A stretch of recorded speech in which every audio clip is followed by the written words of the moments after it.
Good morning, this is Dwayne, your headless piano teacher, and today I'd like to cover two or three of the runs that great pianists use. Now they use many kinds of runs, and we've cataloged those runs and organized them in a course that we sell, but I'd just like to show you some of those, just a few of those as I have time in this short little video. One technique that great pianists use is called the straddle.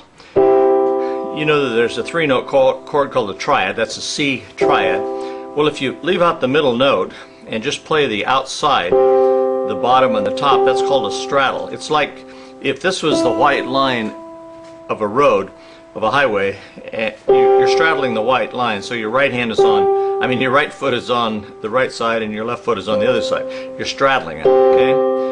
And it gives an open voicing sound, and that's what we're after.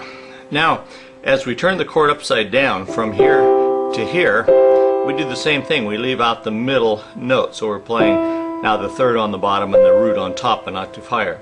If we invert it again, we play the same chord, but we leave the middle note out again, so we're straddling all the time. If we go up another inversion, then instead of playing C, E, G, we'll straddle it and play C, G. Okay? I'm going to come down. I suggest to learn the technique, you just take two inversions, like the root position, use your thumb and your third finger perhaps, and your second and your fifth on the next inversion, and just practice going back and forth between that until you can do that easily.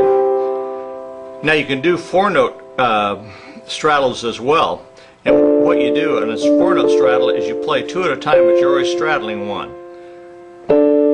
It's like there's four notes in that D minor seventh chord, so if I play two, straddling one, and then two, straddling one, see that? Now in actual practice,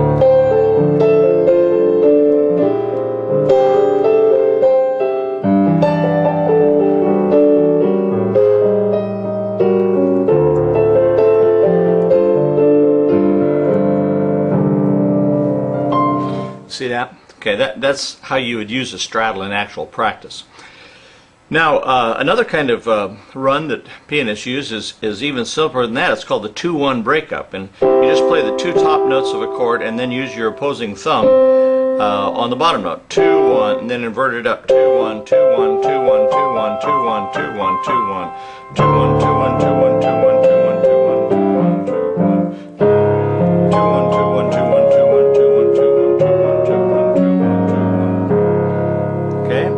Now you can do that with a four-note chord. You just do 3-1, 3-1, 3-1, 3-1, 3-1, 3-1, 3-1, 3-1, 3-1, 3-1, 3-1, 3-1, 3-1, 3-1, 3-1, 3. You see that?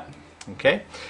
Another kind of run that great pianists use is called the tremolo fired run. They start with a tremolo. You know what a tremolo is. It's a shaking of notes. Let's take a G ninth chord and voice it with the seventh. I'll play the G down here, the left hand. Probably play an octave, but you can't see my bottom note. But anyway, you get the idea. I'm playing a G octave. And in my right hand, I'm voicing the G ninth chord with the seventh on the bottom, then the ninth, and the third, and the fifth. Okay? Now, I tremolo that. I shake that. Okay? And you can do it on any chord. Let's do it on A flat, on A, on B flat, and so on. But let's come back to G just for simplicity's sake. Okay. Now, as soon as I start shaking that, then I break it up from the bottom up, da da da da, and then tuck my thumb under and do the same thing in the next octave and the same thing in the next octave, and it goes as high as I want. I don't want to get out of camera view there. See that? I'll just do it 3 octaves now. See that? You just rapidly run up and down the keyboard by tucking your thumb under that,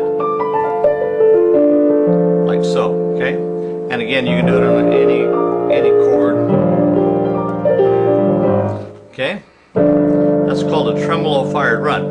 And in actual practice, they don't use the tremolo along. Say you're playing along. You see that? The tremolo just got started, then it shot up. It fired off that run like so. But you didn't tremolo along. Now there's occasions where you might use a longer tremolo, but not too frequently. Usually it's just a little tremolo and then up the keyboard and back down. Well, that's just 3 of perhaps 70 or so runs and fills that are cataloged by us here at Keyboard Workshop. So thanks for being with me, and if you like these free tips and video, then subscribe to our free newsletter, which comes about every 3 days by email, called Piano Chords and Progressions Newsletter. Go over to playpiano.com, that's all one word, playpiano.com, and sign up for it, and it's free. And we have a lot of courses you can buy as well, including a course on runs and fills, but you're certainly no obligation to do that. So thanks for being with me, and we'll see you again soon. Bye-bye for now.